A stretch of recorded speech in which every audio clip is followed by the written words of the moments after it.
Assalamualaikum warahmatullahi wabarakatuh.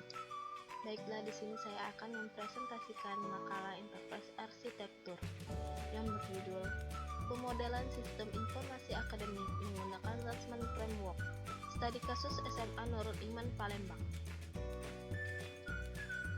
Yang disusun oleh nama Uswatun Hasanah, NIM 181410212,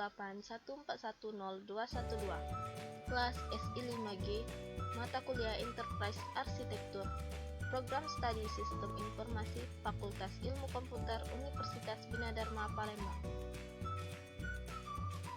1. Pendahuluan. Zasman Framework adalah salah satu metode untuk merancang model arsitektur enterprise yang dapat membantu semua pihak manajemen mendefinisikan secara menyeluruh, sehingga memiliki struktur dasar organisasi yang mendukung akses, integrasi, intervensi, pengembangan, pengelolaan, dan perubahan. SMA Nurul Iman Palembang merupakan salah satu yayasan pendidikan formal.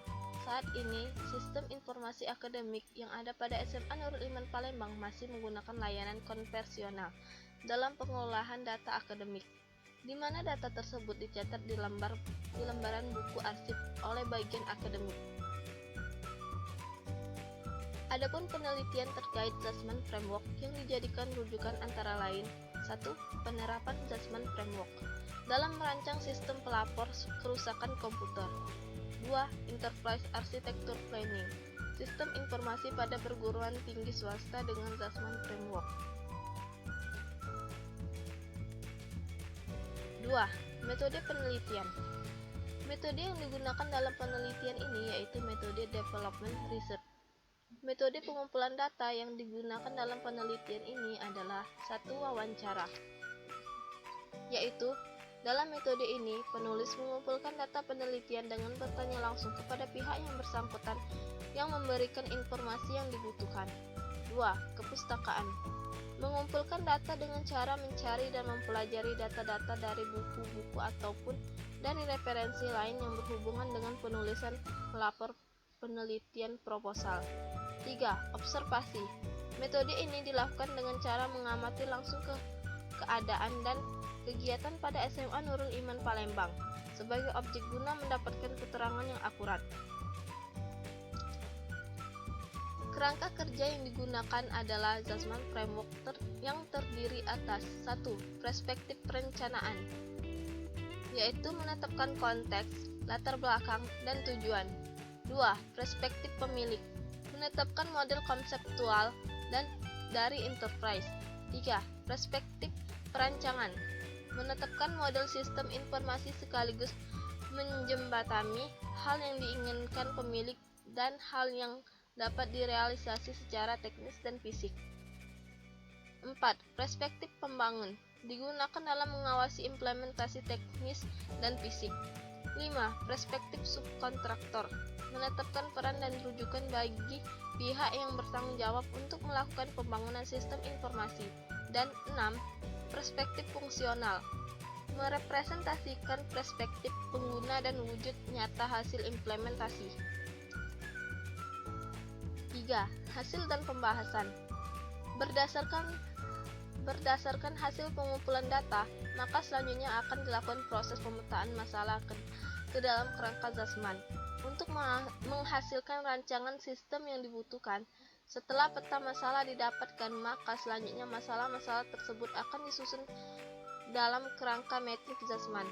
Setelah metrik Zasman diperoleh, maka masing-masing baris dan kolom pada metrik tersebut akan diuraikan satu persatu. Hasil ini menyajikan metrik Zasman dari hasil pemetaan masalah yang sudah dilakukan.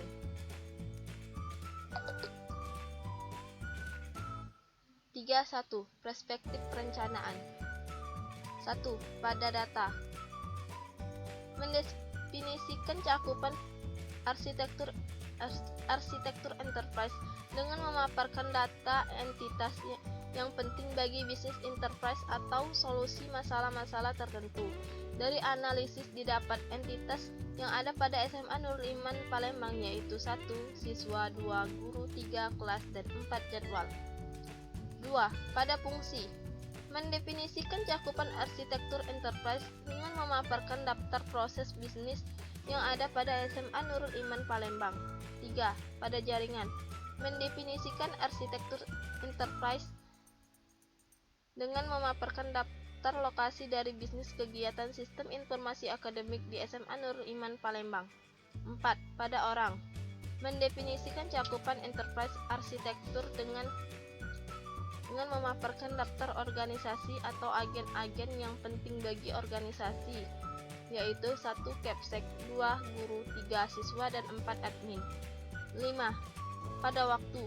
Mendefinisikan cakupan enterprise arsitektur dengan memaparkan daftar kejadian-kejadian yang signifikan bagi bisnis.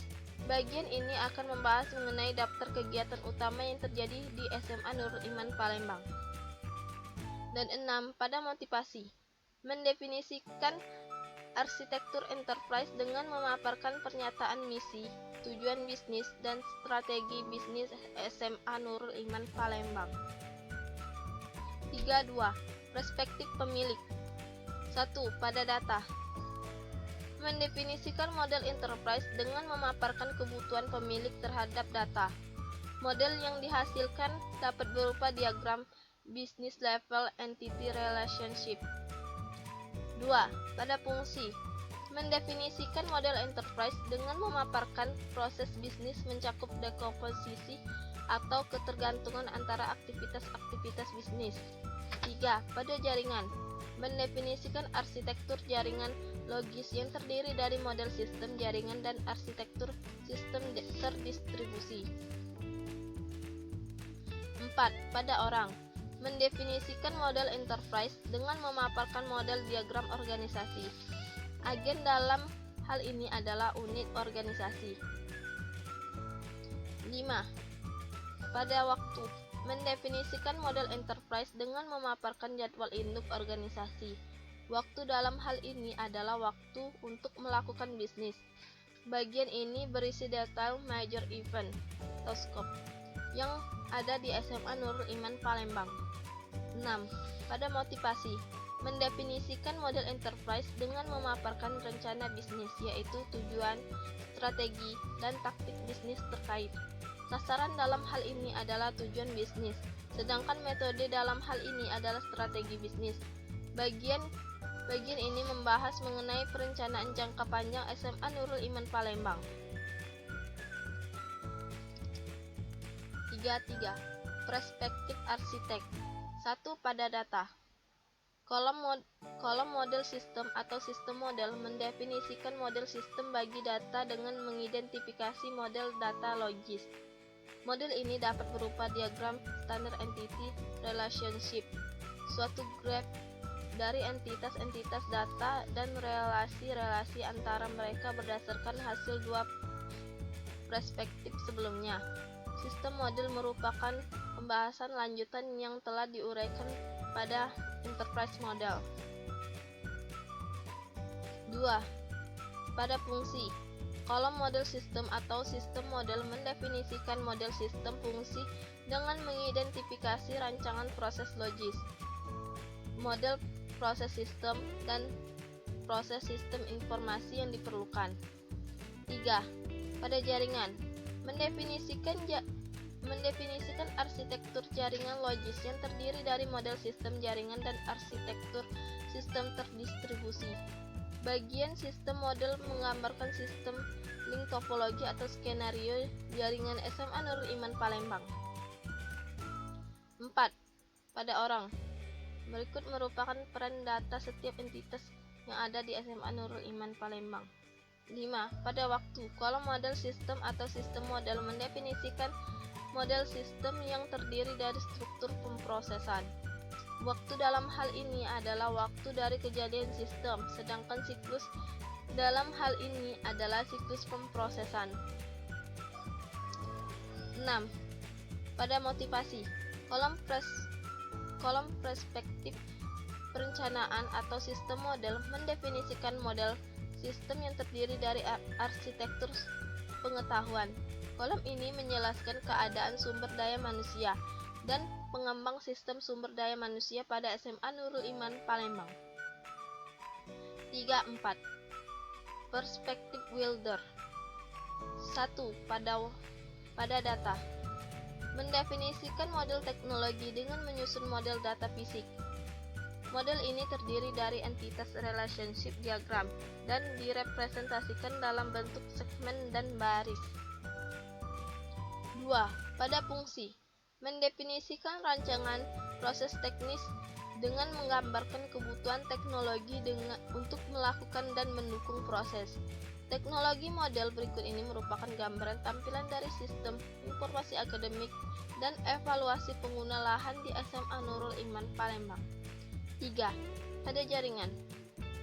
Mendefinisikan arsitektur jaringan fisik yang terdiri dari titik-titik koneksi, line, komunikasi teknis, spesifikasi perlengkapan, spesifikasi line, kebutuhan koneksi, dan definisi perangkat lunak jaringan.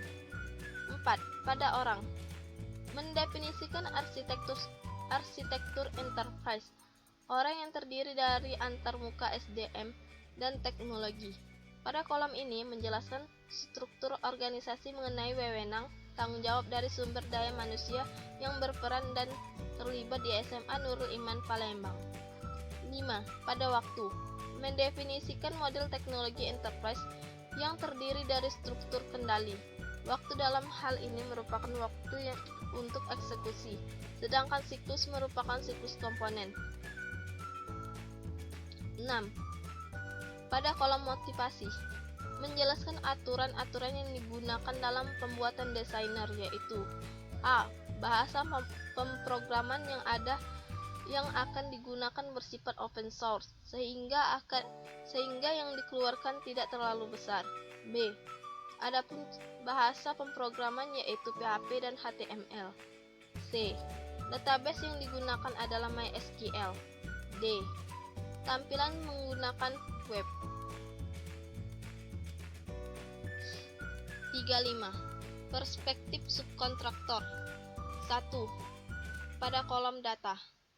Berfokus pada relasi enter-table pada rancangan database SMA Nurul Iman Palembang. 2. Pada fungsi. Mendefinisikan rancangan proses teknis dengan menggambarkan rancangan program. Teknologi model berikut merupakan gambaran tampilan dari sistem informasi akademik dan evaluasi pengguna lahan di SMA Nurul Iman Palembang. 3. Pada jaringan. Mendefinisikan arsitektur jaringan fisik yang terdiri dari peralatan dan menjelaskan peralatan yang akan mendukung jalannya sistem informasi akademik pada SMA Nurul Iman Palembang. 4. Pada orang. Perspektif ini membuat arsitektur keamanan. Yang menjadi agen dalam hal ini adalah identitas, sedangkan untuk pekerjaan adalah transaksi. 5. Pada waktu. Mendefinisikan waktu penggunaan sistem dalam pengelolaan data siswa, guru, jadwal, dan nilai ditentukan per periode dengan rincian spesifikasi. Dan 6. Pada kolom motivasi. Menjelaskan aturan-aturan dalam program logis yang digunakan dalam pengelolaan data akademik mulai dari tahap awal sampai tahap akhir. 4. Kesimpulan dan saran.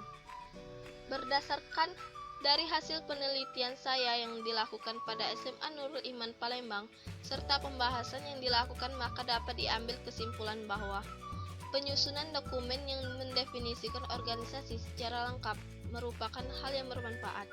Saya memberikan saran kepada pengembang selanjutnya untuk menerapkan hal yang bermanfaat. Akan lebih baik apabila setiap dinas terkait memahami manfaat dari enterprise arsitektur agar organisasi dapat terdefinisi dengan mantap dan data bisa tersentralisasi. Baiklah, itu saja presentasi dari saya. Mohon maaf apabila ada salah-salah kata. Wabillahi taufiq wal hidayah. Wassalamualaikum warahmatullahi wabarakatuh.